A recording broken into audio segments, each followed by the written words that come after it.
নমস্কার, সনাতন ধর্মকথা চ্যানেলে আপনাদের সবাইকে স্বাগত।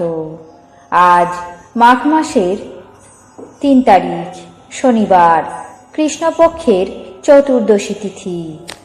মহাভারতের আদি পর্বে ২০৬তম অধ্যায়ে দ্রুপদ রাজ্যে বিদুরের গমন পর্ব শুরু করব। নারায়ণং নমস্কৃত্য নরং চৈব নরোত্তমং দেবীং সরস্বতীং ব্যাসাং ততো জয়মুদীরয়েৎ। ধৃতরাষ্ট্র বললেন, হে বিদুর, শান্তনুপুত্র ভীষ্ম এবং দ্রোণাচার্য এরা আমাকে সৎ উপদেশই দিয়েছেন, আর তুমি যা বলছো তাও সঠিক। কুন্তী পুত্রগণ যেমন পাণ্ডুর পুত্র, ধর্ম তো আমারও সেইরূপ পুত্রের মতো, তাতে কোনো সন্দেহ নেই। আমার পুত্রগণ যেমন এই রাজ্যের অধিকারী, তেমন পাণ্ডবেরাও এই রাজ্যের অধিকারী। অতএব তুমি এখনই তাদেরকে নিয়ে এসো হস্তিনাপুরে। আমাদেরই ভাগ্য বলে কুন্তী এবং পাণ্ডবেরা এখনো পর্যন্ত জীবিত আছেন। আমাদেরই সৌভাগ্য যে তারা দ্রুপদ কন্যা দ্রৌপদীকে লাভ করেছে, এবং অবশ্যই আমাদেরই সৌভাগ্য যে দুর্মতি পুরোচন পাণ্ডবদের ক্ষতি করতে গিয়ে নিজেই ধ্বংস হয়ে গেছে। তারপর ধর্মজ্ঞ বিদুর ধৃতরাষ্ট্রের আদেশ অনুসারে নানাবিধ ধন সম্পত্তি নিয়ে দ্রুপদের রাজ্যে প্রস্থান করলেন।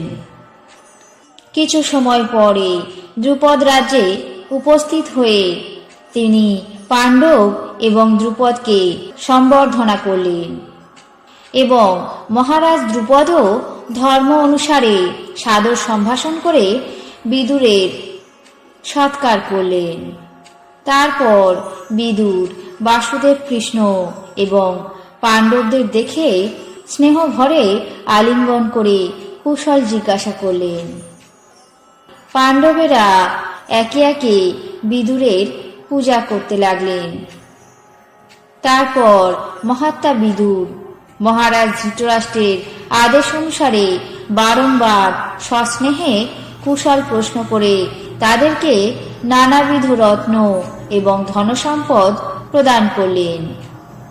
তারপর কুন্তী, দ্রৌপদী এবং দ্রুপদ পুত্রদেরকে যথাযোগ্য ধন এবং অলঙ্কার প্রদান করে কৃষ্ণ এবং পাণ্ডবদের সামনে বিদুর দ্রুপদকে বললেন, হে মহারাজ, আমি যা বলছি তা আপনি, আপনার পুত্রগণ এবং অমাত্যগণ সবাই মনোযোগ দিয়ে শুনুন। মহারাজ ধৃতরাষ্ট্র এবং তার পুত্রগণ অত্যন্ত সন্তুষ্ট হয়ে আপনার কুশল জিজ্ঞাসা করেছেন, আর তিনি আপনার সঙ্গে আত্মীয়ের সম্বন্ধ হওয়াতে অত্যন্ত আনন্দিত। শান্তনুপুত্র ভীষ্ম এবং কৌরবগণ আপনার সর্বাঙ্গীন মঙ্গল বার্তা জিজ্ঞাসা করেছেন। আপনার প্রিয় সখা ভরদ্বাজ পুত্র দ্রোণ আপনার উদ্দেশ্যে অনেক সৎ কথা বলেছেন।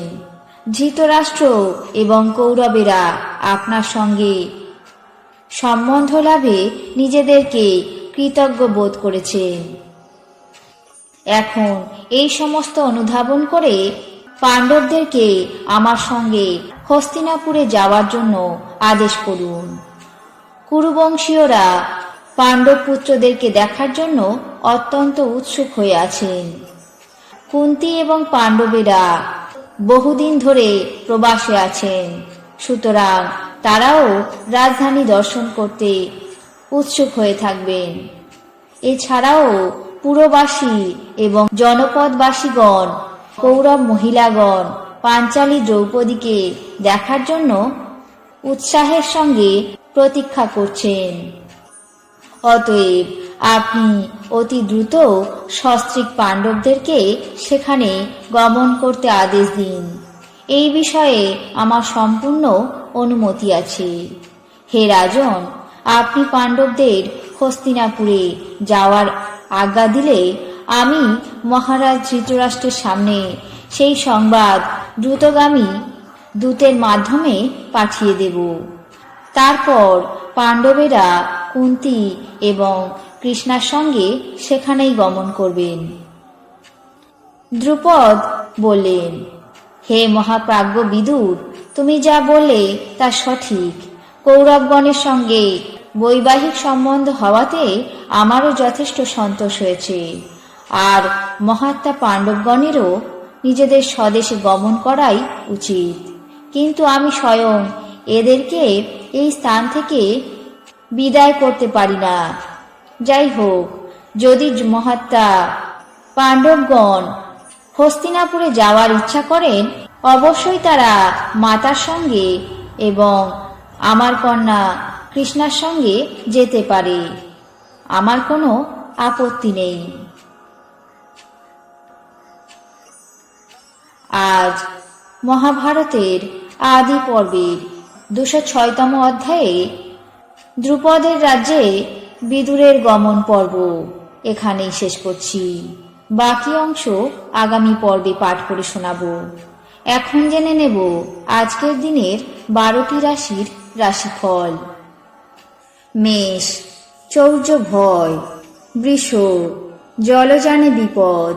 মিথুন, মহানুভবতা। কর্কট, রক্তচাপের সমস্যা। সিংহ, প্রণয় আসক্তি। কন্যা, শিক্ষায় বাধা। তুলা, সৎসাহস প্রদর্শন। বৃশ্চিক, ভ্রাতৃত্ববোধ। ধনু, আশান্বিত। মকর, নৈতিক অবনতি। কুম্ভ, সম্মান বৃদ্ধি। মীন, চিত্তবিক্ষেপ। এই ছিল আজকের দিনের 12টি রাশির রাশিফল। আপনাদের কেমন লাগলো তা অবশ্যই কমেন্ট বক্সে জানাবেন। চ্যানেলটিকে সাবস্ক্রাইব করবেন, লাইক করবেন, শেয়ার করবেন।